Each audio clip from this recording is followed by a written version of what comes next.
नमस्ते दोस्तों, आज की वीडियो में कैशियो का ये कीबोर्ड लिया था। इसका रिव्यू और डेमो देखते हैं। तो ये मॉडल है CTK2550। MRP है इसकी 10495। अमेजोन से हमें 9235 का मिल गया था और 3 साल की वारंटी के साथ आता है ये कीबोर्ड। बॉक्स के अंदर निकलेगा एक यूज़र मैनुअल, 9.5V का एक अडेप्टर और ये रहा हमारा कैशियो का कीबोर्ड। तो प्लग इन किया, ऑन किया और इसमें 61 पियानो स्टाइल फुल कीज दी हुई हैं। इसका वेट 3.3 kg है, मतलब इजीली आप इसको कहीं भी कैरी कर सकते हो। और डायमेंशंस ये रही आपकी स्क्रीन पे। बीच में एक ये क्लियर LCD की डिस्प्ले दी हुई है, आपको पता चलेगा कि कौन सा टोन, कौन सा रिदम आपने सेलेक्ट कर रखा है। इसमें टोटल 400 नोट्स और 100 रिदम्स दिए हुए हैं। 2 वॉट्स प्लस 2 वॉट्स के एम्पलीफायर लगे हैं। साउंड परफेक्ट है, काफ़ी लाउड और क्लियर है।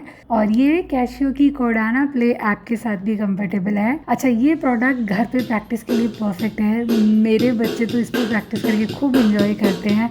अभी मैं दिखाती हूँ आपको इसमें से कैसे साउंड आती है।